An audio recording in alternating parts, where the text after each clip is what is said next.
Este é um desejo que surge nos primeiros anos da infância. Quando o adulto relembra sua infância, esta parece-lhe como tendo sido uma época feliz, na qual se gozava o momento e se encarava o futuro sem nenhum desejo. É por essa razão que ele inveja as crianças.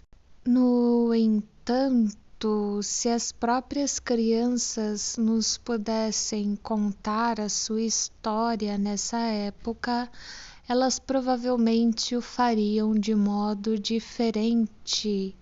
Parece que a infância não é bem então esse idílio bem-aventurado que retrospectivamente distorcemos. Ao contrário, as crianças durante toda a sua infância sentem-se fustigadas pelo desejo de crescer e de fazer o que fazem os grandes. Este desejo reflete-se em todas as brincadeiras. Sempre que as crianças sentem no curso de sua exploração sexual que nesse terreno tão misterioso e tão importante para elas existe alguma coisa maravilhosa permitida aos adultos, mas que elas estão proibidas de conhecer e de fazer, sentem um desejo violento de ser capaz de fazê-lo e sonham-no sob a forma de voar ou preparam este disfarce de seu desejo para ser usado mais tarde em seus sonhos de voar. Assim, a aviação que em nossos dias está finalmente conseguindo realizar esse objetivo tem também suas raízes eróticas infantis. Ao admitir que desde sua infância sentia-se ligado de maneira especial e pessoal ao problema do voo, Leonardo confirma que as suas pesquisas infantis eram dirigidas para questões sexuais. E era isso exatamente o que esperávamos. De acordo com a investigação que fizemos sobre crianças de nossa época, pelo menos esse problema escapara à repressão que mais tarde o afastaria da sexualidade, com ligeiras variantes em seus significados. O mesmo assunto continuou a interessá-lo desde os anos de sua infância até a época de sua plena maturidade intelectual, e é muito possível que não tivesse conseguido a destreza que desejava, quer no sentido sexual primário, quer no sentido mecânico, e que permaneceu frustrado em ambos os desejos. Na verdade, o grande Leonardo permaneceu como uma criança durante toda a vida, sob diversos aspectos. Disse que todos os grandes homens conservam algo de infantil, mesmo quando adulto, continuava ele a brincar, o que constituiu mais um motivo por que frequentemente pareceu estranho e incompreensível para seus contemporâneos.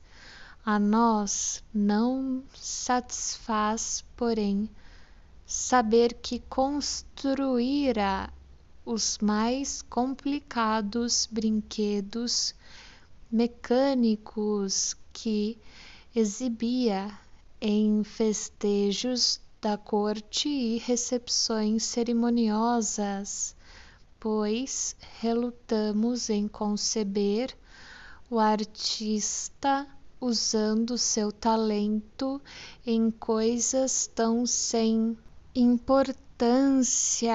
No entanto, ele não parecia aborrecer-se em gastar assim o seu tempo, pois Vasari conta-nos que fazia essas coisas mesmo sem receber encomendas, abre aspas. Quando estava lá em Roma, pegou um pedaço de cera e com ele modelou bichos muito delicados que enchia de ar. Quando soprava, eles voavam e quando o ar escapava, caíam no chão. Para um lagarto estranho que o vinhateiro de Belvedere encontrou, fez umas asas tiradas da pele de outros lagartos e encheu-as com mercúrio, de maneira que elas se agitavam e tremiam quando o lagarto caminhava.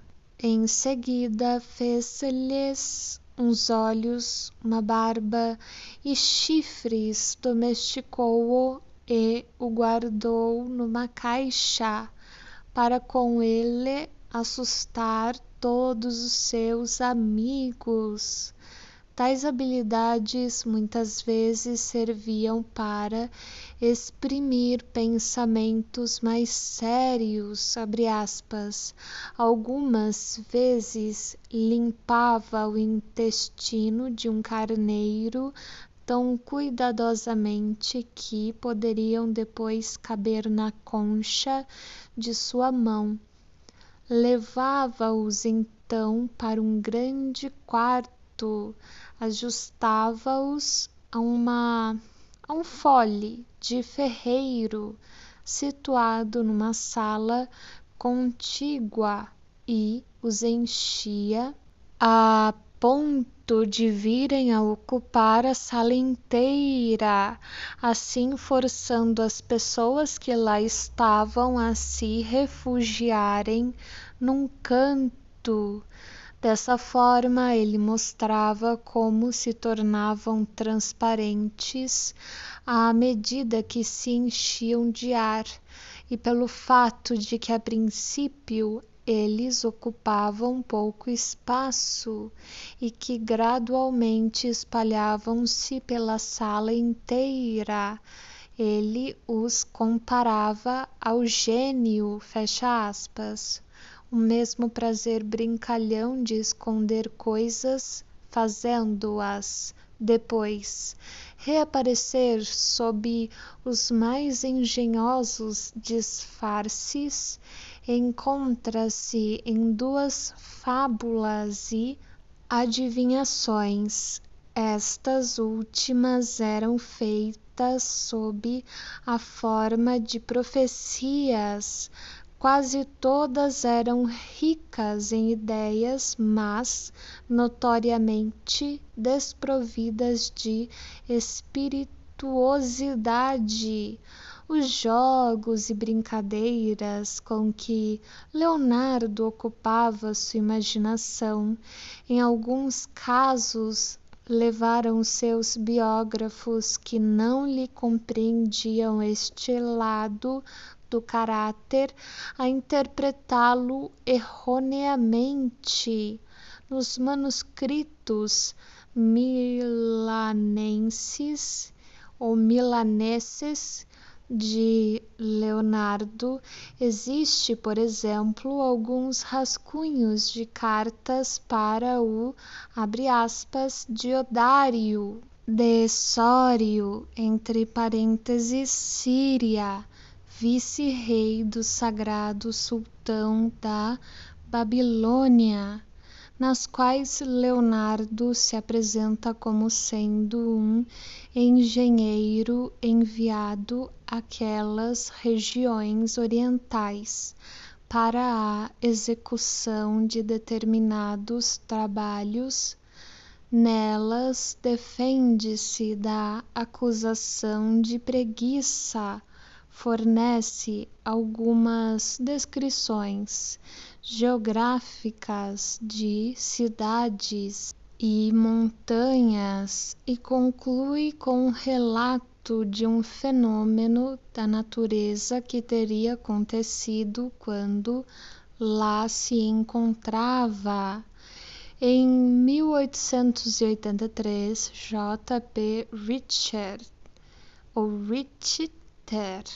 tentou provar com esses documentos que Leonardo havia realmente feito todas essas observações quando em viagem a serviço do sultão do Egito e até mesmo adotara a religião maometana quando no Oriente.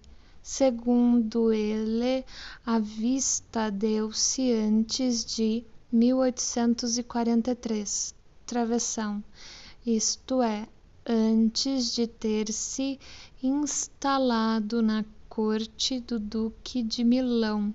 Mas a argúcia de outros autores facilmente reconheceu a evidência do que a suposta viagem de Leonardo ao Oriente realmente significava, travessão, uma produção imaginária do jovem artista, criada para seu próprio divertimento e na qual ele encontrou expressão para um desejo de conhecer o mundo e enfrentar aventuras. Outro provável exemplo de criação de sua imaginação encontra-se na, abre aspas, Academia Vincina, fecha aspas, que chegou a ser admitida devido à existência de 5 ou 6 emblemas com motivos laboriosamente entrelaçados, ostentando o nome da academia. Vasari menciona esses desenhos, mas não faz referência à academia. Muntz, que reproduziu um desses emblemas na capa de seu extenso trabalho sobre Leonardo, é um dos poucos que acredita na realidade de uma academia vinciana. É provável que o Instituto Brincalhão de Leonardo tenha desaparecido nos seus anos de maturidade e que encontrasse derivativo na atividade de pesquisa que representou o último e mais alto nível de expansão de sua personalidade. A sua longa duração, no entanto, nos ensina como lentamente o indivíduo se desliga de sua infância. Se nos dias infantis desfrutou a maior felicidade erótica, coisa nunca mais conseguida. Subtítulo 6. Seria fútil tentar negar que os leitores de hoje não apreciam a patografia. Eles encobrem sua aversão alegando que a investigação patográfica de um homem jamais conduz à compreensão de sua importância e de seus feitos, e que, portanto, constitui uma impertinência sem sentido estudar nele aspectos que poderiam ser facilmente encontrados em qualquer outra pessoa. Mas esta crítica é de tal maneira injusta que só poderá ser compreendida se tomamos como um pretexto ou uma desculpa. A patografia não tem como finalidade tornar inteligíveis os feitos dos grandes homens, e seguramente ninguém poderá ser censurado por não realizar algo que jamais prometeu. Os verdadeiros motivos para essa oposição são diferentes. Podemos descobri-los se nos lembrarmos de que os biógrafos se fixam em seus livros de uma maneira toda especial. Muitas vezes escolhem o herói como assunto de seu estudo porque, segundo razões de sua vida emocional pessoal, desde o começo sentiram por ele uma afeição especial. Dedicam suas energias a um trabalho de idealização destinado a incluir o grande homem na série de seus modelos infantis, revivendo neles talvez a ideia infantil que faziam de seu pai. Para satisfazer este desejo, eliminam até as características fisionômicas de sua personagem, apagam as marcas das lutas de sua vida com resistências internas e externas, e nela não toleram nenhum vestígio de fraqueza ou imperfeições humanas.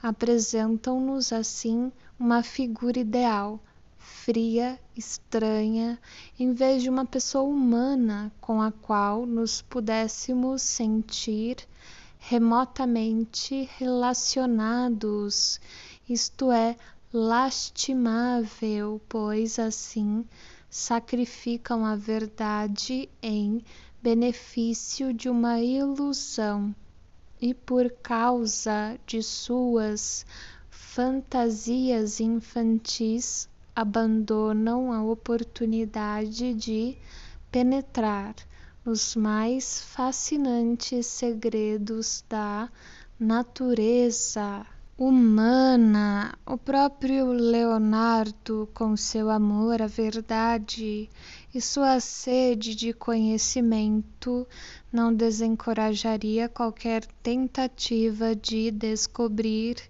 o que determinava seu desenvolvimento mental e intelectual, tomando como ponto de partida as peculiaridades triviais e os enigmas de sua natureza. Nós o homenageamos quando dele aprendemos algo. Em nada ficará diminuída sua grandeza ao fazermos um estudo dos sacrifícios que lhe custou o desenvolvimento a partir de sua infância. E se juntarmos os fatores que o marcaram com o estigma trágico do fracasso, devemos assinalar insistentemente que nunca classificamos Leonardo como um neurótico ou como um doente dos nervos, conforme a denominação usual imprópria. Qualquer um que proteste contra o fato de ousarmos examiná-lo sob a luz dos conhecimentos adquiridos no campo da patologia, ainda se estará apegando ao preconceito que nós já abandonamos. Não mais consideramos que a saúde é a doença ou que os normais e os neuróticos se diferenciem tanto uns dos outros e que traços neuróticos devem necessariamente ser tomados como sendo prova de uma inferioridade geral. Hoje em dia sabemos que os sintomas neuróticos são estruturas que funcionam como substitutos para algumas consequências de repressão, a qual devemos submeter-nos no curso de nosso desenvolvimento, desde a criança ao ser humano civilizado. Sabemos também que todos nós produzimos essas estruturas substitutivas e que somente o seu número, intensidade e distribuição nos poderá justificar na utilização do conceito prático de doença e inferir a presença de uma inferioridade constitucional, partindo das indicações escassas que temos sobre a personalidade de Leonardo, estamos inclinados a classificá-lo como próximo ao tipo de neurótico que descrevemos como obsessivo, e poderíamos comparar suas pesquisas à meditação obsessiva dos neuróticos e suas inibições como aquilo que chamamos de abulias. O objetivo de nosso trabalho foi explicar as inibições da vida sexual e da atividade artística de Leonardo. Tendo isso em vista, podemos resumir o que conseguimos descobrir sobre o curso de seu desenvolvimento psíquico. Não podemos conhecer direito as circunstâncias de sua hereditariedade.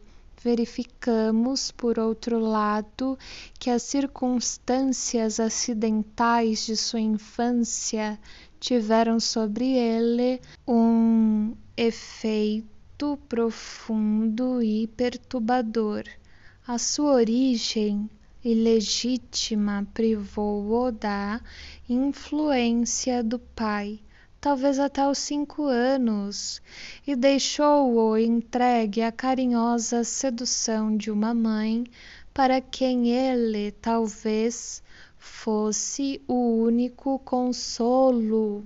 Depois que os seus beijos lhe despertaram precocemente a natureza sexual, deve ter provavelmente atravessado uma fase de atividade sexual infantil, da qual uma única manifestação foi definitivamente comprovada. Travessão. A intensidade de suas pesquisas sexuais infantis. O instinto de ver e o de saber foram os mais fortemente excitados pelas impressões mais remotas de sua infância. À zona erógena da boca foi dada uma ênfase da qual nunca mais se libertou por sua conduta posterior em direção oposta, assim como sua simpatia exagerada pelos animais. Podemos concluir pela existência de fortes indícios de traços sádicos naquele período de sua infância. Uma poderosa onda de repressão pôs fim a esse excesso infantil e determinou as disposições que se deveriam manifestar nos anos da puberdade. O resultado mais evidente da transformação foi o afastamento de toda atividade sexual grosseira. Leonardo estava capacitado para viver em abstinência e dar a impressão de ser uma criatura assexuada. Quando ondas de excitações da puberdade chegaram ao adolescente, elas não o molestaram, forçando-o a procurar formações substitutivas, custosas e prejudiciais, devido à sua tendência muito precoce para a curiosidade sexual. A maior parte das necessidades de seu instinto sexual puderam ser sublimadas numa ânsia geral de saber, escapando assim à repressão. Uma parte muito menor de sua libido continuou orientada para fins sexuais e representa a atrofiada vida sexual do adulto, porque o amor que tinha pela mãe foi reprimido. Esta parte foi levada a tomar uma atitude homossexual e manifestou-se no amor ideal por rapazes, a fixação em sua mãe e nas felizes lembranças de suas relações com ela continuou preservada no inconsciente, permanecendo, porém, inativa por algum tempo. Desse modo, a repressão, a fixação e a sublimação desempenharam sua parte, absorvendo as contribuições do instinto sexual para a vida mental de Leonardo. Leonardo surge da obscuridade de sua infância como artista, pintor e escultor, devido a um talento específico que foi reforçado provavelmente nos primeiros anos de sua infância pelo precoce despertar de seu instinto escoptofílico. Gostaríamos enormemente de descrever o modo pelo qual a atividade artística se origina nos instintos primitivos da mente, se não fosse aqui justamente que falham nossas capacidades.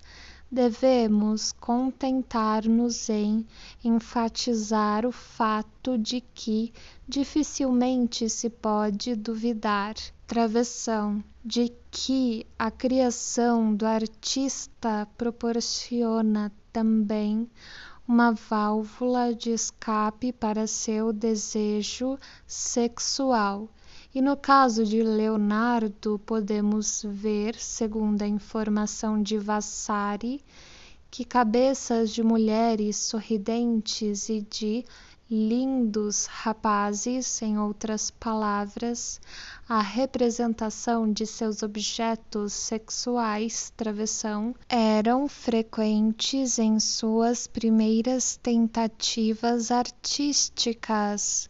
No verdor de sua mocidade, Leonardo parece trabalhar sem inibição, assim como tomava seu pai como modelo para a conduta exterior de sua vida.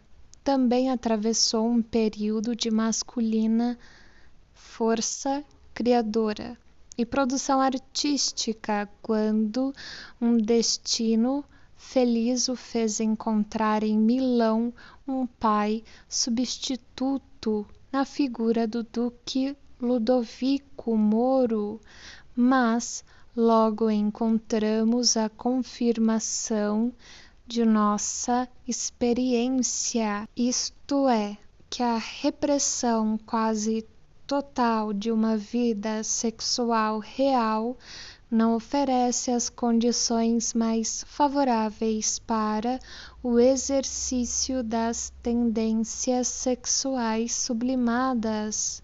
O padrão imposto pela vida sexual termina por se impor. Sua atividade e sua capacidade de tomar rápidas decisões começam a falhar. Sua tendência à indecisão e à protelação se fazem sentir como elemento perturbador na última ceia e, influenciando sua técnica, tiveram um efeito decisivo no destino daquela grande obra. Lentamente, desenvolveu-se nele um processo somente comparável às regressões dos neuróticos. O desenvolvimento que o levou a tornar-se um artista ao atingir a puberdade cedeu lugar ao processo que o tornou pesquisador e que tem suas determinantes na primeira infância. A segunda sublimação do seu instinto erótico cedeu lugar à sublimação original, cuja forma tinha sido preparada por ocasião da primeira repressão. Tornou-se um pesquisador, a princípio a serviço de sua arte, porém, mais tarde, independentemente dela e mesmo dela se afastando, com a perda de seu patrono, substituto de seu pai, e com as sombras que progressivamente lhe marcavam a vida, esta substituição regressiva assumiu proporções cada vez maiores. Tornou-se impacientíssimo ao Penelo, conforme nos conta um correspondente da Condessa Isabela d'Este, que desejava ardentemente possuir um quadro seu. Seu passado infantil passou a dominá-lo, mas a pesquisa que toma agora o lugar da criação artística parece ter contido alguns traços que caracterizam a atividade de impulsos inconscientes, insaciabilidade, rigidez de comportamento e falta de capacidade para adaptar-se às circunstâncias reais.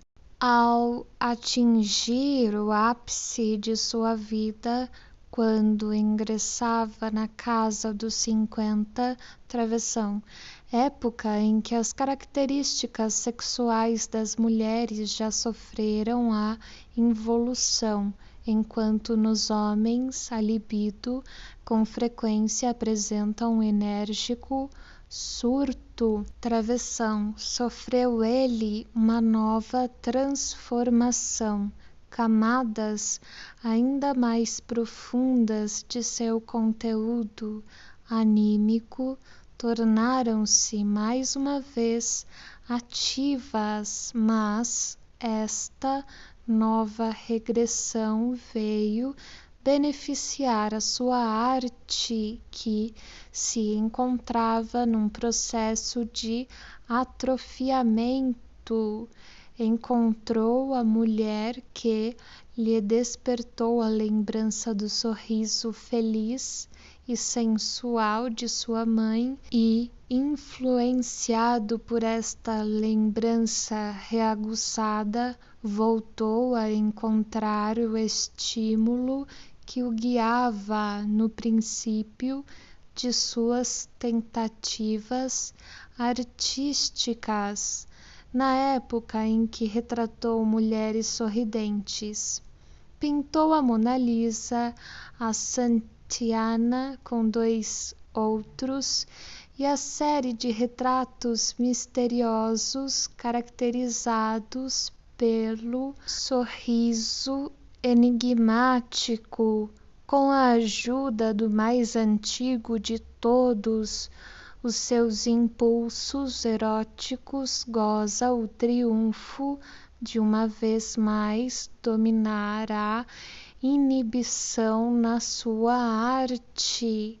Este último desenvolvimento vai se tornando impreciso para nós com as sombras da velhice que se aproxima. Antes disso, seu intelecto se elevara até o mais alto grau de realização, formulando uma concepção do mundo que de muito ultrapassou a sua época.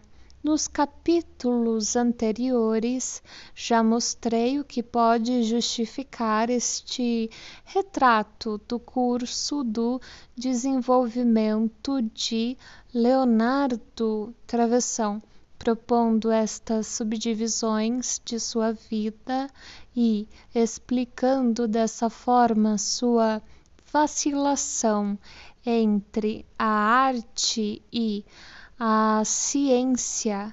Se as afirmativas que fiz provocaram críticas, mesmo de amigos e conhecedores da psicanálise, de ter eu apenas escrito uma nova psicanalítica, responderei que jamais superestimei a certeza desses resultados. Como tantos outros, sucumbi à atração desse grande e misterioso homem, em cuja natureza podemos entrever poderosas paixões instintivas que, no entanto, somente se podem exprimir de modo tão impreciso. Seja qual for a verdade sobre a vida de Leonardo, não podemos abandonar nossa tentativa de encontrar uma explicação psicanalítica antes de completarmos uma outra tarefa. Devemos fixar de modo geral os limites do que a psicanálise pode conseguir no campo da biografia. De outro modo, todo esclarecimento que não for logo comprovado será considerado como um fracasso nosso. O material de que dispõe a psicanálise para uma pesquisa consta de dados da história da vida de uma pessoa. De um lado, as circunstâncias acidentais e as influências do meio, e do outro lado, as reações conhecidas do indivíduo, baseada em seu conhecimento dos mecanismos psíquicos. Propõe-se então estabelecer uma base dinâmica para a sua natureza, fundamentada na intensidade de suas reações, e desvendar as forças motivadoras originais de sua mente, assim como as suas transformações e desenvolvimentos futuros. Se isso tem sucesso, o comportamento de uma personalidade no curso de sua vida é explicado em termos da ação conjugada da constituição e do destino, de forças internas e poderes externos. Quando tal estudo não fornece resultados indubitáveis, travessão, e talvez suceda assim no caso de Leonardo, travessão. A culpa não está nos métodos falhos e inadequados da psicanálise, mas na incerteza e na natureza fragmentária do material com ele relacionado e que a tradição nos legou. Portanto, somente o autor deverá ser considerado responsável pelo fracasso, por ter obrigado a psicanálise a exprimir sua opinião abalizada, apoiando-se em material tão insuficiente. Ainda que o material histórico que dispomos fosse muito abundante e os mecanismos psíquicos pudessem ser usados com a máxima segurança, existem 2 pontos importantes onde uma pesquisa psicanalítica não nos consegue explicar por que razão é tão inevitável que a personagem estudada tenha seguido exatamente essa direção e não outra qualquer. No caso de Leonardo, tivemos de sustentar o ponto de vista de que o acaso de sua origem ilegítima e a ternura exagerada de sua mãe tiveram influência decisiva na formação de seu caráter e na sorte de seu destino, pois a repressão sexual que se estabeleceu depois dessa fase de sua infância levou-o a sublimar sua libido na ânsia de saber e estabelecer sua inatividade sexual para o resto de sua vida. Mas esta repressão, após as primeiras satisfações eróticas da infância, não tinham necessariamente de se estabelecer em outra pessoa. Talvez não tivesse acontecido ou talvez tivesse atingido proporções muito menores. Temos de reconhecer aqui uma margem de liberdade que não pode mais ser resolvida pela psicanálise. Assim também não podemos afirmar que a consequência dessa onda de repressão tivesse sido a única possível.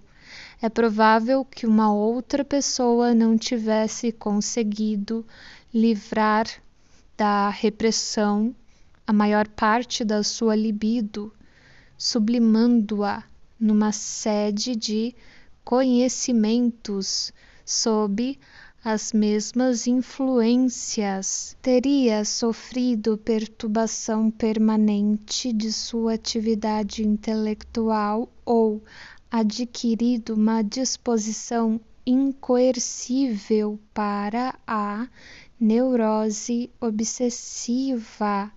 Deixamos, portanto, estas 2 características de Leonardo que não podem ser explicadas pela psicanálise, sua tendência muito especial para a repressão dos instintos e sua extraordinária capacidade para sublimar os instintos primitivos.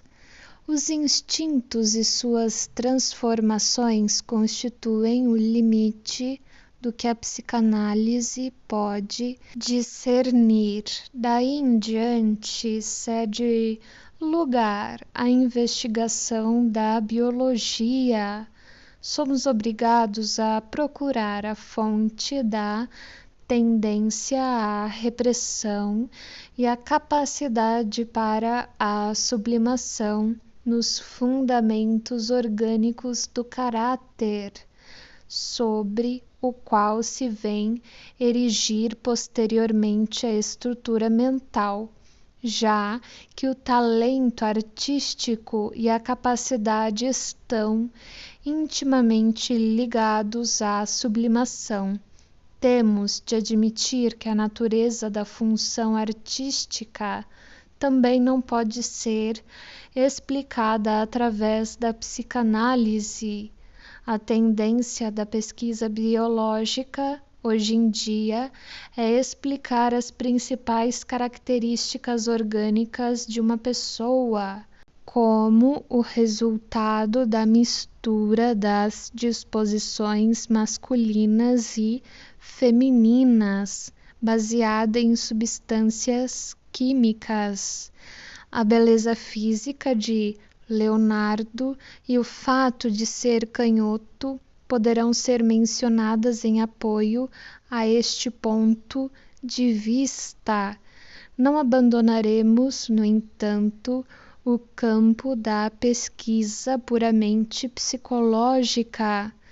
Nosso objetivo continua a ser demonstrar a relação que existe seguindo o caminho da atividade instintiva entre as experiências externas de um indivíduo e suas reações, mesmo que a psicanálise não esclareça o poder artístico de Leonardo, pelo menos torna para nós mais compreensíveis suas manifestações e suas limitações.